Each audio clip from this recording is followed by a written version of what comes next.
Shalom, selamat pagi Ibu-Ibu. Kita bersyukur ya bisa ketemu ya. Jarang-jarang kalau bisa kumpul kalau nggak ada acara seperti ini ya. Selamat datang bagi ibu-ibu semua di Gereja Baptis Pabaton. Mungkin ada yang sudah pernah dan ada yang mungkin yang baru pertama kali. Inilah Gereja Baptis Pabaton ya. Kalau ibu-ibu mampir di pasar gitu bisa mampir ya. Kami tinggal di sebelah sini ya. Jadi bisa kita ngetes-ngetes sebentar ngobrol-ngobrol boleh ya. Oke, kita hari ini saya akan membawa bukan khotbah yang mulia tapi sharing aja ya, sharing firman Tuhan yang berhubungan dengan tema di gereja kami. Kebetulan tema gereja kami di bulan-bulan ini adalah tema keluarga ya. Jadi saya juga rindu untuk membagikan apa yang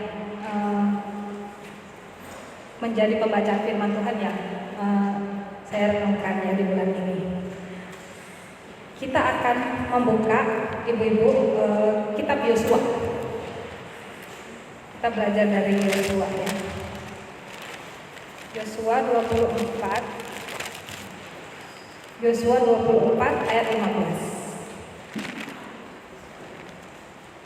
tentang keluarga yang menyembah Tuhan ya.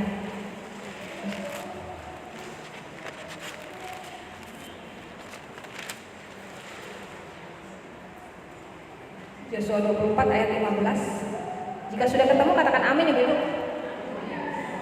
Amin. Oke, kalau begitu mari kita berdiri semua. Kita akan membaca dalam hitungan ketiga ya. 1, 2, 3. Tetapi jika kamu anggap tidak baik untuk beribadah kepada Tuhan, pilihlah pada hari ini kepada siapa kamu akan beribadah.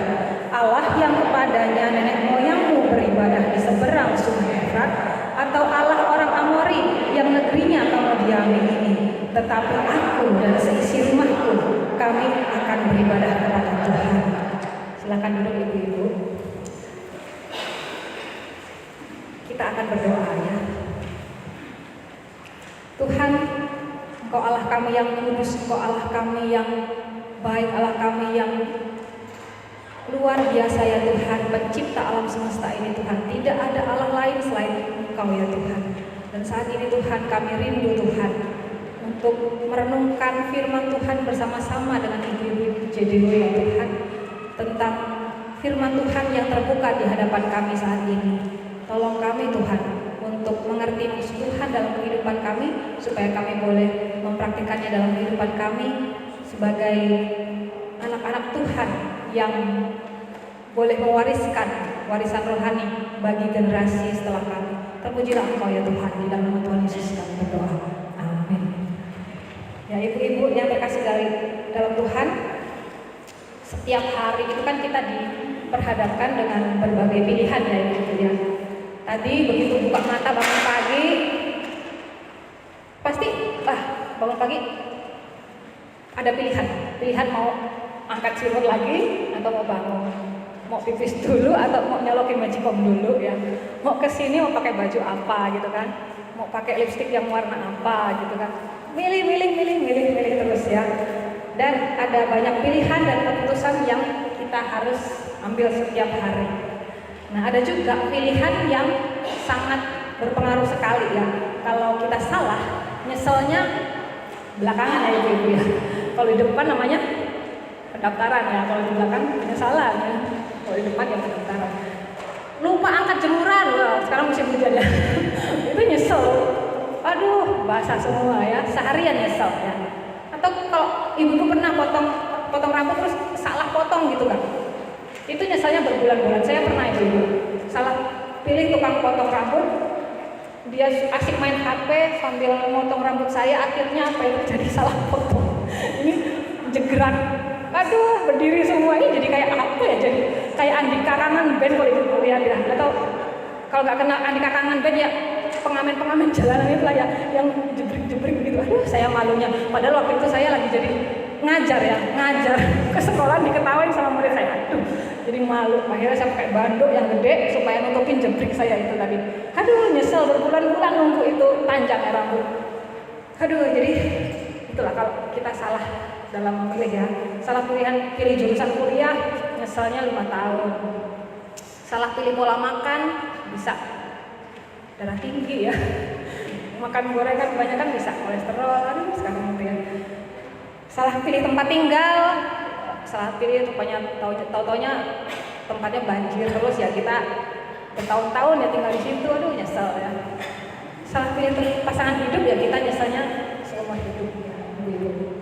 Jadi keputusan yang diambil saat ini itu berpengaruh terhadap masa depan ya.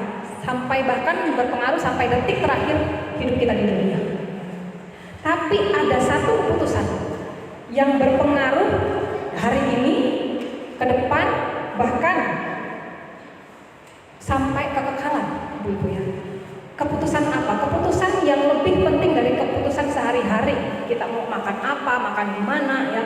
Keputusan lebih penting daripada memilih pasangan hidup ya. Keputusan ini adalah keputusan yang berkaitan dengan relasi kita dengan Tuhan kita ya. Siapa kita dan pencipta kita ya. Jadi ini adalah keputusan yang terpenting dan dampaknya itu sangat luar biasa ya. Bagi kita dan bahkan bagi generasi berikutnya dan menentukan masa depan dunia ini nanti ya bahkan. Keputusan bahwa saya dan keluarga saya akan menyembah Tuhan ya. Nah, kita kembali ya ke Yosua tadi ya Ibu. Jadi Yosua bertekad bahwa keluarganya akan beribadah kepada Tuhan. Maka ini juga yang menjadi perenungan kita hari ini ya, supaya suamiku, anak-anakku, ya, cucu-cucuku semua menyembah kepada Tuhan. Kalau ada anggota keluargaku yang belum percaya kepada Tuhan, maka aku mau ambil waktu berdoa agar mereka percaya kepada Tuhan. Nah, ibu-ibu, kenapa sih kita kok harus ambil keputusan di dalam iman kita? Emang harus? Ada itu kalau reels sekarang itu ada emang boleh, emang harus, ada ya reels kayak gitu ya. Emang harus ya? Jawabannya ya iya harus ya. Karena kita itu tidak bisa netral ketika mempercayai sesuatu yang melebihi kita ya. Setiap orang itu pasti punya ya rasa bahwa dia itu membutuhkan kebergantungan kepada sesosok yang lebih besar yang berkuasa atas hidupnya. Hari ini kita belajar dari Yosua mengenai sikap hati ya, bahwa Yosua tidak pernah netral dalam imannya ya. 4 kata ini, 4 huruf ini ya, I-M-A-N, iman. Ini nggak boleh bias ya, nggak bisa berdiri di tengah-tengah. Yosua menyarankan bangsa Israel untuk memilih. Kamu mau menyembah kepada Tuhan Allah kita, nenek moyang kita yang kita sembah, Allah Abraham, Ishak, Yakub, Yusuf, Allah Musa, atau mau ikut Allah orang Amori yang negerinya ini kamu diami, katanya begitu ya. Jadi nggak boleh sinkretis, nggak boleh dua-duanya. Mereka itu orang Israel kan gitu, nikah, kawin campur gitu ya, padahal sebenarnya nggak boleh. Tetapi karena istrinya bangsa lain yang menyembah Baal, mereka ikut-ikutan begitu ya. Jadi Yosua tegas bilang sama bangsa Israel, kamu mau pilih siapa? Allah atau Allah lain ya? Kalau saya dan seisi rumah saya, bukan cuma saya, tetapi semua isi rumahku, istri, anak-anak ya, semuanya ya, akan percaya kepada Tuhan ya. Nah, saya akan bagikan 4 huruf ini tadi ya sebagai poin kita supaya kita semua ingat-ingat ya ibu-ibu ya. Ada 4 hal ya yang saya renungkan ya. I-M-A-N, yang pertama ya, iman itu harus jelas, bahwa iman itu harus jelas ya. Kita harus ambil keputusan atau komitmen untuk menyembah kepada siapa ya. Hanya kalau kita, saya percaya ibu di sini pasti percaya sama Tuhan ya kan? Ya kan? Hanya menyembah kepada Tuhan. Tapi itu dia, hanya satu aja Tuhan kita, nggak boleh yang lain ya. Lurus menyatakan bahwa saya mau mengambil keputusan untuk percaya kepada Tuhan saja ya. Jangan sampai kita itu ikut Tuhan tetapi juga ke dukun ya, atau pelihara jimat, pelihara keris, dimandiin gitu kerisnya ya. Gak boleh ya gitu. Kita harus urus kepada Tuhan. Kalau percaya sama Tuhan ya udah, gak usah ke dukun-dukun lagi lah gitu ya. Nggak bisa kita itu bilang juga, oh semua agama tuh bagus kok, kita ambil aja yang agama ini bagusnya kita ikut, agama itu bagus kita ikut, agama yang itu bagus kita ikut ya. Jadi sinkretis ya. Semua yang bagus kita serap, yang jelek tinggalkan. Wah nggak bisa begitu ibu ya. Karena yang bagus-bagus belum tentu benar. Sedangkan kita itu harus percaya yang benar. Kan kita harus cari kebenaran ya. Kebenaran akan memerdekakan kita. Ya. Jangan juga kita sebagai orang Kristen itu setengah-setengah juga ya. Kayak makan snack. Kalau kita makan makanan pokok ya, nasi, lauk, sayur gitu kan, itu memang butuh ya tubuh kita. Kalau snack itu kan selingan aja ya. Jangan sampai kita tuh ke gereja juga cuma selingan saja ya, setengah-setengah. Kadang ke gereja, kadang enggak gitu. Wah, atau musiman aja waktu Natal, waktu Paskah aja gitu. Kalau bisa itu ya kita mengikuti firman Tuhan ya. Hari Sabat kita ke gereja ya. Kemarin waktu saya ikut pelayanan sama suami kan, ada di Bojong Menteng ya, di Bekasi itu belum ada hamba Tuhannya, jadi setiap gereja-gereja baptis itu digilir ya pendeta-pendetanya untuk berkhotbah di sana. Kemarin ini jadwalnya suami saya ke sana, saya mendampingi ya. Saya mendampingi, kemudian setelah sampai di stasiun kan kami dijemput sama seorang ibu ya yang mengantar kami ke gereja. Waduh, rupanya macetnya ibu karena ada demo Palestina ya, membela Palestina. Waduh, anak-anak kecil bayi udah dikasih bendera di sininya ya, bawa bendera kemana-mana, wah pada nyobrok-nyobrok, bahaya banget. Aduh ngeri. Tapi ya itu ya macet gitu jadinya ya. Karena macet makanya kita di jalan tuh lama, telat juga sampai di sana karena itu tadi demo tadi ya. Di jalan itu banyak ngobrol sama ibu ini ya, ibu ini akhirnya cerita ya, dia bilang bahwa kan kami tanya, bapak mana bu? Oh udah duluan sama anak-anak ke gereja. Oh nanti saya yang duluan ya suami, mungkin sekarang udah sampai gereja. Saya mau cerita ini loh pak bu, suami saya ini baru ke gereja katanya. Oh gitu bu? Iya. Udah lama kami menikah, dia itu ke gereja baru 2 tahun yang lalu katanya gitu. Oh gitu. Terus sebelumnya itu gimana emang bu? Ya sebelumnya sih udah Kristen, tapi nggak pernah ke gereja. Kristennya KTP-nya aja gitu ya. KTP Kristen tanpa pertobatan gitu. Ya KTP-nya aja. Jadi saya itu sama anak-anak saya. Jadi anak-anaknya itu juga sama ibunya ini benar-benar pelayan Tuhan yang setia ya. Mereka itu ke gereja, terus kemudian pelayanan gitu, pokoknya total lah. Nah, tapi suaminya ini enggak ya. Jadi mereka ini punya beban untuk mendoakan papanya ini ya. Jadi berdoa dari anak-anak masih kecil sampai sekarang itu udah pada kerja, udah pada menikah gitu. Doain papanya ini ya. Tapi itulah ya kuasa doa ya. Kalau Bu Presti ya saksinya kuasa doa itu luar biasa ya. Memang benar ya. Ini ibu ini doa dari dulu bertahun-tahun, puluhan tahun, 30 tahun ya. Doain suaminya supaya mengutamakan yang terpenting ya. Jadi suaminya itu kerja, terus minggu juga kerja gitu. Akhirnya nih dia puji Tuhan katanya dijawab oleh Tuhan. Itu kan dahsyat dan luar biasa ya. Gitu. Nah kemudian setelah selesai ibadah kan, kami diantar lagi ke stasiun. Yang ngantar bapaknya, karena bapaknya sama ibunya ini ngantar. Bapaknya yang ikut ngantar kami. Kemudian bapaknya cerita, Pak kami ini saya ini baru ke gereja katanya. Kok bisa Pak? Gitu kan. Tiba-tiba dapat ini dorongan untuk ke gereja. Iya saya nggak tahu juga loh. Tiba-tiba kok saya itu digerakkan untuk ke gereja. Saya kok jadi mikir selama ini kemana aja saya ya? Kok nggak menikmati persekutuan dengan Tuhan yang indah? Saya kok keseringan itu kerja terus juga gini-gini aja kayaknya. Tapi sekarang saya semangat ke gereja. Jadi setelah bapaknya ini bertumbuh ya di gereja, kemudian dia jadi aktif menginjili bahkan ke saudara-saudaranya ya yang belum percaya Tuhan ya, karena yang menjadi anak Tuhan cuma bapak ini aja ya di keluarganya.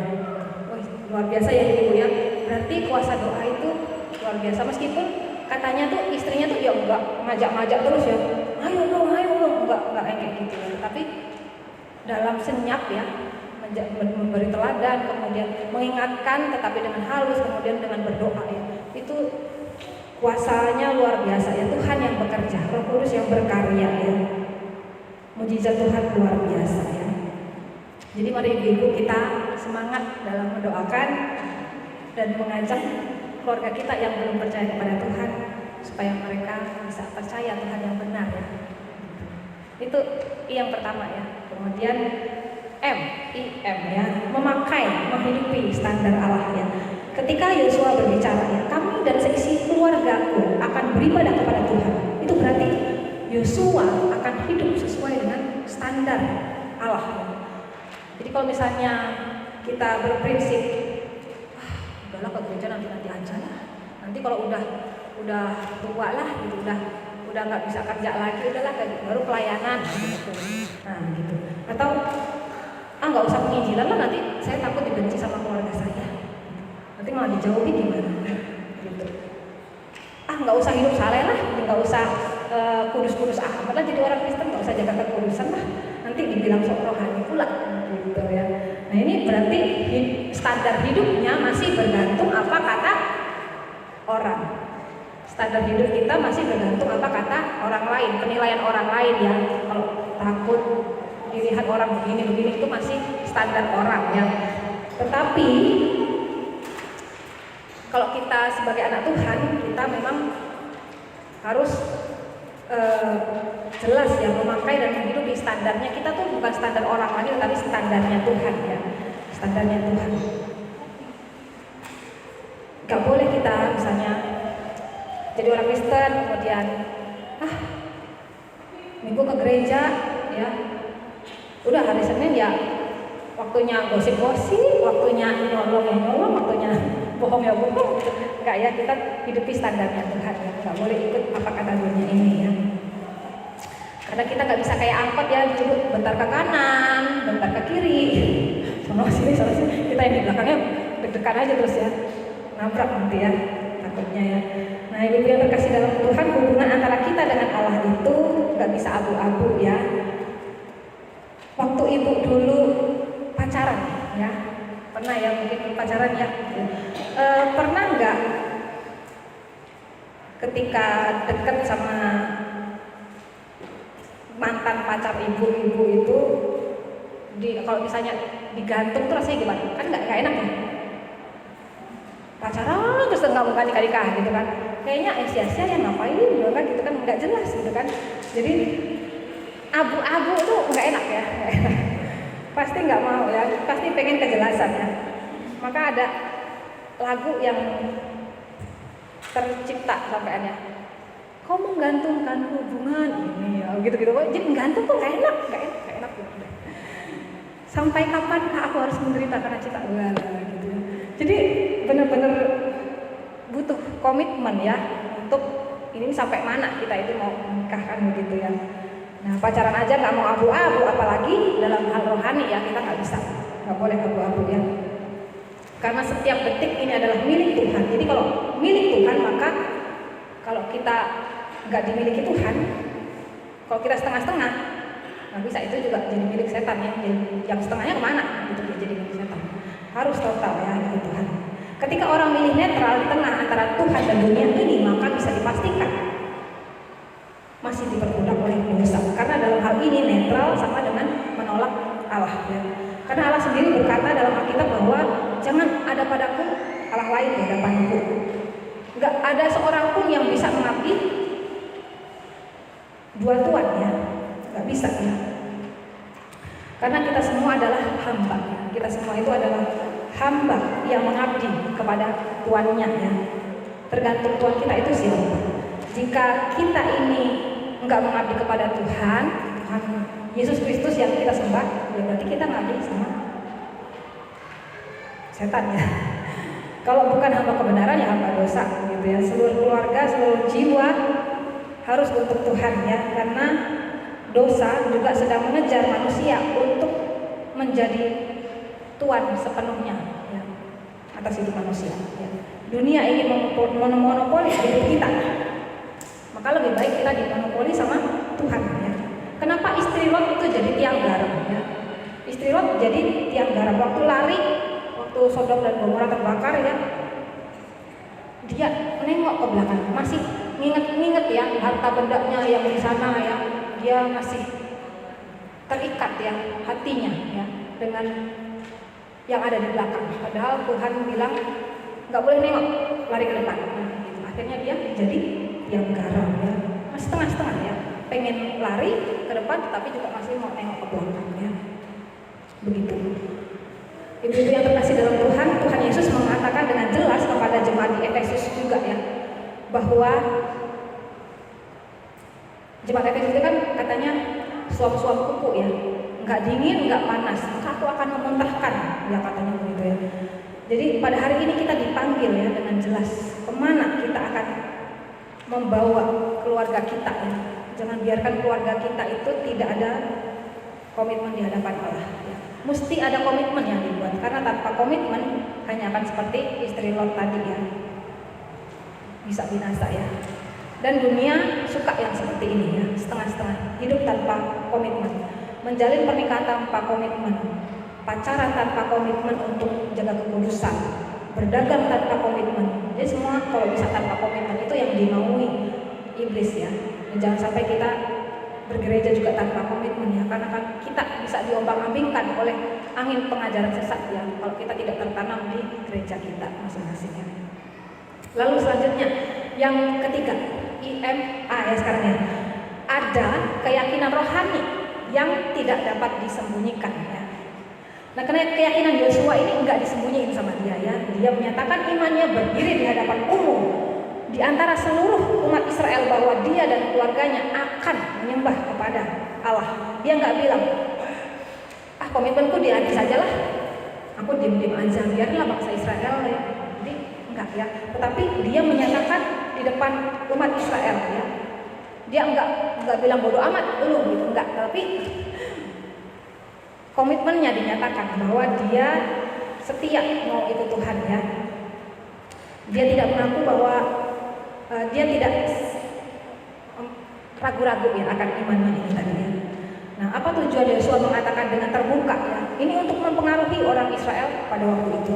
Pengakuan Yosua membuat bangsa ini menekadkan diri ya, di ayat 24 ya, bahwa mereka akan beribadah kepada Allah. Jadi bangsa Israel akhirnya setelah Yosua ya menyatakan imannya dan bla bla bla bla, menjelaskan dan seterusnya ya, Ibu bisa lihat ya. Akhirnya mereka berketepatan hati mereka untuk menyembah juga kepada Tuhan ya. Mereka nggak mau setengah-setengah juga ya. Jadi Yosua langkah imannya itu go public ya, IPO ya, go public ya. Ibu-ibu yang terkasih dalam Tuhan, kalau ada tetangga atau saudara-saudara yang sakit, yang belum percaya kepada Tuhan, gak apa-apa, ibu-ibu bisa doakan dan akhiri dalam nama Tuhan Yesus, karena itu bisa menjadi kesaksian. Waktu itu saya dan suami itu waktu jadi kontraktor ya, kontrak di sana, kontrak di sini gitu. Itu dikontrakan bedeng banyak gitu ya, jejer-jejer itu Pancasila, kontrakan Pancasila ya, agama-agama semua ada ya. Tiba-tiba waktu kami baru pulang pelayanan itu, rame-rame mereka ini, rame itu ibu-ibu, bapak-bapak semua kumpul gitu kan. Dan mereka tahu kalau kami itu pelayanan di gereja ya, gitu, pelayanan. Jadi mereka panggil kami, Om Kasta, Bu Devi sini gitu kan. Ini ada apa kok rame-rame gitu. Rupanya mereka cerita bahwa akhir-akhir ini sering kecolongan, sering ada tuyul gitu ya. Teteh yang itu tuh Mama Miko ya, itu teteh ini bilang katanya, ini bener-bener loh tante, ini aku tuh udah tahu ini berapa ratus ribu yang ada di ini mau buat bayaran sekolah gitu kan. Saya itu mandi kemudian udah siap mau berangkat, hitung lagi kok hilang 2 lembar katanya. Ini tuyul ini pasti ini sering katanya gitu, tolonglah didoain katanya gitu. Jadi mereka minta kami berdoa, suami tantang mereka berdoa begini, iya kita akan doakan, tetapi ibu-ibu dan bapak-bapak harus percaya ya sama Tuhan yang berkuasa, lebih berkuasa daripada si tuyul ini. Dia percaya sama siapa? Tuhan Yesus, kata dia. Kita berdoa dalam nama Tuhan Yesus ya. Ya, wah, jadi mereka semua ikut berdoa itu, ngerubungin rumah itu jadi penuh ya. Kontrakan yang sepetak itu, yang kecil itu penuh dengan orang, kita berdoa sama-sama ya. Wah, itu kita itu dalam hati, semoga Tuhan dipermuliakan di sini dan mereka itu makin penasaran dengan kuasa Tuhan. Nah, puji Tuhan memang ya, setelah itu nggak ada lagi loh kemalingan, ke tuyul itu nggak ada lagi. Nah, itu puji Tuhan banget ya. Kan nggak ada lagi, puji Tuhan. Ada, ya tuyulnya kan pinter ya, dia pilih yang ratusan ribu gitu ya, ratusan ribu, nggak mau yang kecil, pinter itu tuyulnya. Tapi ya lebih kuasanya lebih hebat ya Tuhan kita ya, begitu. Nah, Bapak Ibu, ini ada Bapak juga yang di belakangnya, Bapak Ibu ya. Kembali lagi ke Yosua ya. Yosua memproklamirkan imannya di hadapan bangsa Israel. Jadi kita nggak boleh itu ya malu-malu kita punya iman ya. Kalau kita diajak makan di luar misalnya, nggak apa-apa kita berdoa ya. Nyatakan iman ya. Nggak apa-apa, nggak usah malu kita berdoa ya. Kemudian segala hal ya, dalam segala aspek ya, kita nggak perlu malu ya. Ketika mungkin orang tua kita ada yang nggak percaya sama Tuhan, tetap kita juga ada Pak Pendeta ya, yang waktu itu saya ikut sama dia itu, dia juga gitu, bapaknya masih muda gitu. Dia waktu ke gereja, ya udah dia ke gereja pamit, Pak saya mau ke gereja gitu kan. Terus kemudian Pak saya mau pelayanan, pokoknya baca Alkitab juga nggak sembunyi-sembunyi gitu, enggak ya. Tapi puji Tuhan akhirnya karena kesaksian bapak ini baik ya, akhirnya penasaran lah ini papanya ya, Kong ini penasaran, kemudian di akhir hidupnya dia mau percaya sama Tuhan ya, karena memang anaknya ini terbuktilah imannya ya, bahwa kesetiaan kepada Tuhan itu mengubahkan memang ya, hati yang keras menjadi hati yang lembut dan seterusnya ya, menghormati orang tua dan sebagainya. Itu karena firman Tuhan yang mengubahkan setiap hati. Dan itu kesaksian yang luar biasa yang saya dengar ya. Jadi seluruh keluarganya pun menjadi percaya kepada Tuhan. Ya, itu tadi ya, jangan malu menyatakan iman ya. Kemudian yang keempat ya, IMAN, nasihat dan keteladanan bagi generasi berikutnya ya. Nasihat dan keteladanan ini kita perlu teruskan ya Ibu ya. Kalau Yosua melakukan ini ya, ada dampaknya kepada anak dan cucu-cucunya ya. Andaikan saja keturunan Yosua itu tetap teguh pada iman dan percaya kepada Tuhan, kita akan lihat itu sejarah Israel akan berbeda. Mungkin dia nggak akan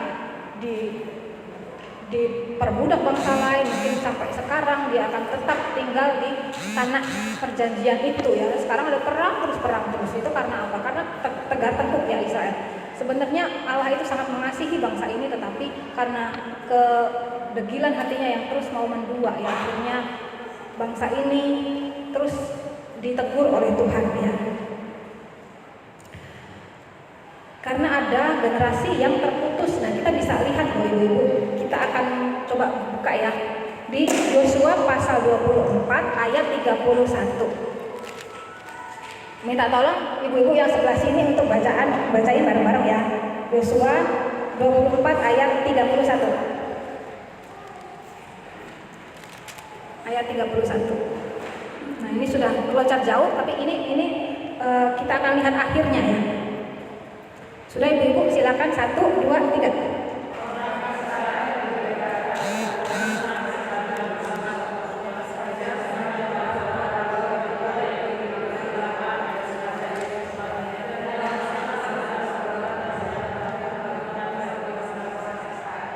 Ya, terima kasih Ibu. Jadi Yosua itu memberikan keteladanan imannya, dan ini diwariskan kepada anak cucunya ya, anak cucunya, bahkan sampai para tua-tua yang hidup lebih lama daripada Yosua. Setelah Yosua meninggal, diterusin lagi nih sama tua-tua ya, yang mengenal perbuatan Tuhan ya. Nah, tapi kita akan lihat selanjutnya ya, Ibu, perjalanan bangsa Israel. Minta tolong Ibu-ibu di sebelah kiri saya untuk membacakan Hakim-Hakim 2.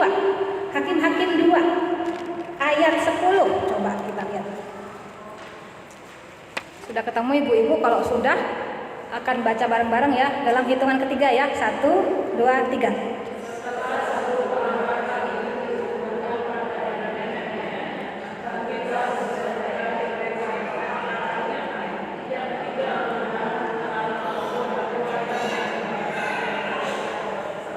Ya, terima kasih ibu-ibu ya. Kalau ibu-ibu baca sebelumnya yang di ayat ke-8 ya, yang sebelum ibu-ibu baca itu, Yosua itu mati pada umur 110 tahun. Dia dikuburkan, kemudian bla bla bla. Kemudian tapi apa? Akhir setelah ini tadi, setelah keturunan yang kedua, ketiga dan keempat, ini mereka apa? Yang dibacakan sama ibu-ibu tadi, bahwa mereka itu menjadi angkatan yang tidak lagi mengenal Tuhan. Jadi terputus itu. Terputus iman percaya pada Tuhan itu nggak diteruskan lagi ya, terdegradasi imannya, akhirnya udah nggak ada lagi ya yang saleh lagi, yang percaya kepada Tuhan ya. Nah, ini karena apa? Karena Yosua memang terbatas ya, karena dia itu nggak hidup lama ya, 110 tahun aja, jadi dia nggak bisa mempengaruhi hingga apa ya istilahnya ya, kalau orang Jawa itu cicit, wareng, udah siwur ya nggak bisa lagi karena udah meninggal ya, nggak bisa ya. Jadi harusnya anak-anaknya inilah, cucu-cucunya yang terus meneruskan ya gitu. Jadi ibu-ibu sekalian, kita itu kalau bisa memang terus menerus harus memperkatakan berulang-ulang seperti firman Tuhan ya, mengatakan berulang-ulang kepada anak kita ya, tentang kebesaran Tuhan, pagi, siang, malam begitu ya, membaca firman Tuhan begitu ya. Jadi warisan iman ini akan terus ada ya. Hakim-Hakim 2 ayat 11 sampai 13 juga mencatat bahwa orang Israel akhirnya melakukan apa yang jahat di mata Tuhan. Mereka beribadah kepada Baal dan Asitoret ya. Dan mereka juga kehilangan standar perilaku. Karena mereka apa? Karena mereka kehilangan keteladanan, mereka kehilangan pengajaran, mereka kehilangan teladan tokoh-tokoh yang rohani, yang orang-orang tua mereka yang rohani ya, yang mengasihi Tuhan ya. Mereka jadi kehilangan standar perilaku ya. Jadi akhirnya mereka semaunya sendiri ya. Hakim-Hakim 21 ayat 25 dikatakan, setiap orang berbuat apa yang benar menurut pandangan mereka sendiri. Ya, ini sangat menyedihkan ya. Tadinya bangsa Israel itu berkomitmen kepada Tuhan, bagus, akhirnya karena nggak diteruskan lagi, akhirnya muncullah angkatan yang tidak lagi mengenal Tuhan dan hidup semaunya sendiri. Akhirnya seperti kita tahu bahwa bangsa Israel akhirnya diperbudak ya, di zamannya itu ya, Babel, di zamannya Daniel, Sadrak, Mesak dan Abednego kan mereka diangkat ke pembuangan Babel ya. Itu karena bangsa Israel yang tegar tengkuk itu tadi ya. Gitu. Kadang percaya, kadang enggak gitu. Ikut Baal gitu, ikut Asitoret gitu. Jadi menduakan Tuhan ya, udah akhirnya hilang ya kepercayaan kepada Tuhan. Nah, maka dari itu ibu-ibu, mari kita juga sama-sama berjuang untuk memberi pengaruh terhadap generasi setelah kita ya. Karena kita bertanggung jawab loh terhadap mereka. Dan percuma ketika kita kerja mati-matian, kemudian kepengen supaya anak cucu kita itu enggak susah-susah lagi ya. Jadi mengumpulkan harta yang banyak supaya mereka itu enggak susah-susah kerja lagi ya. Kalau bisa sampai keturunan ke-7 itu enggak habis ya. Tapi itu enggak terlalu penting ibu-ibu. Yang paling penting itu adalah bukan harta dan properti atau uang yang diwariskan kepada anak cucu kita. Percuma kalau itu tidak diwarisi oleh warisan rohaninya. Padahal warisan rohani itu iman percaya kepada Tuhan itu terlebih mulia dari apapun ya. Dengan iman yang tulus, ikhlas, murni di hadapan Tuhan yang kokoh kuat, maka akan ada perubahan bukan hanya dari keluarga, tetapi juga ketika keluarga kuat, gereja kuat. Ketika keluarga kuat, masyarakat kuat. Ketika keluarga kuat, Indonesia kuat. Makanya pemerintah kita itu ada banyak program yang digelontorkan untuk keluarga-keluarga ya, yang stunting ya sekarang dia. Jadi menggelontorkan banyak dana di situ supaya apa? Supaya keluarga-keluarga itu kuat, nanti apa? Indonesia kuat gitu ya. Jadi sangat penting sekali kita mewarisi harta rohani kepada anak cucu kita ya. Jadi saya sangat bersyukur juga orang tua saya waktu masih kecil itu selalu mendongeng saya sebelum tidur. Ceritain cerita Alkitab begitu ya. Jadi akhirnya ingat sampai sekarang. Padahal kan kalau anak-anak itu kan memang fasenya mereka itu mengingat ya. Coba kalau dulu nggak dongengin terus mungkin oh ini lupa lagi, ini cerita ini lupa gitu ya. Tapi karena masih kecil itu kan memorinya itu susah lebih cepat ingat dan susah dihapus ya. Kalau sekarang itu dapat informasi, karena apalagi banjir informasi di mana-mana ya, zaman digital sekarang ini, informasi kebanyakan akhirnya membludak, kita lupa, dikit dapat lupa gitu. Tapi waktu masih kecil itu waktunya fasenya anak-anak itu untuk mengingat ya. Waktu itu saya bersyukur hampir setiap malam itu bapak saya dongengin cerita Alkitab ya, begitu. Dan ini saya juga rindu meneruskan kepada anak-anak saya ya, begitu. Generasi di bawah kita itu bergantung kepada kita hari ini. Generasi cucu kita juga bergantung kepada generasi anak kita.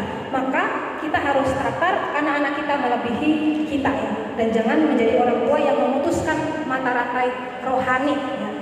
Supaya anak cucu kita tetap percaya kepada Tuhan Yesus sampai selama-lamanya ya. Jika hari ini kita setia kepada Tuhan, itu bukan hanya urusan kita sendiri, ya, anak-anak kita biarin ya, tetapi enggak ya, ini juga berkaitan dengan kerohanian anak-anak kita, juga berkaitan dengan kita ya.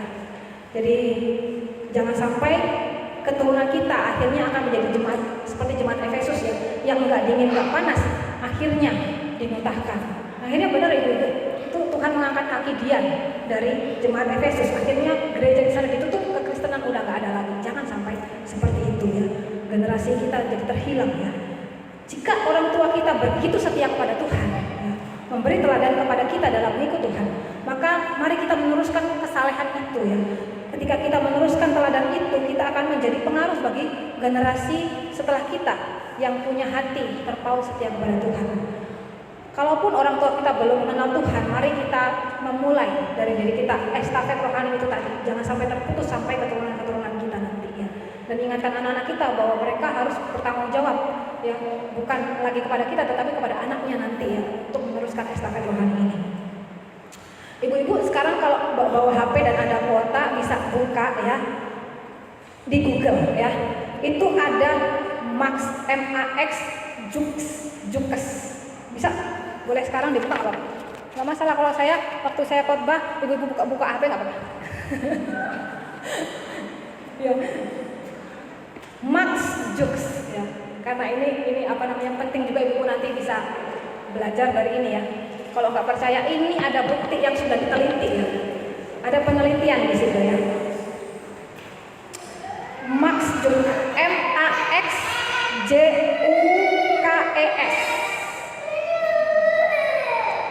Terus setelah itu dan Jonathan Edwards. Nah mungkin udah ketemu, ada yang ketemu? Kalau susah nggak apa-apa ibu-ibu, saya akan ceritakan sedikit ya. Nanti ibu-ibu di rumah boleh membaca ya. Itu tentang dahsyatnya itu estafet rohani ya. Jadi Max Jukes dan Jonathan Edwards itu diteliti ya. Ini kan udah lama banget mereka ya. Itu diteliti sama suatu institusi ya rohani ya. Dan penelitian ini sangat fenomenal tentang perbandingan dua orang meskipun dua-duanya usianya sama. Si Jonathan ini sama si Max ini sama usianya. Bersekolah di sekolah yang sama ya. Itu kan banyak ya ibu-ibu, ada bukunya juga ya. Bisa ibu klik salah satu ya. Itu banyak itu artikelnya ya.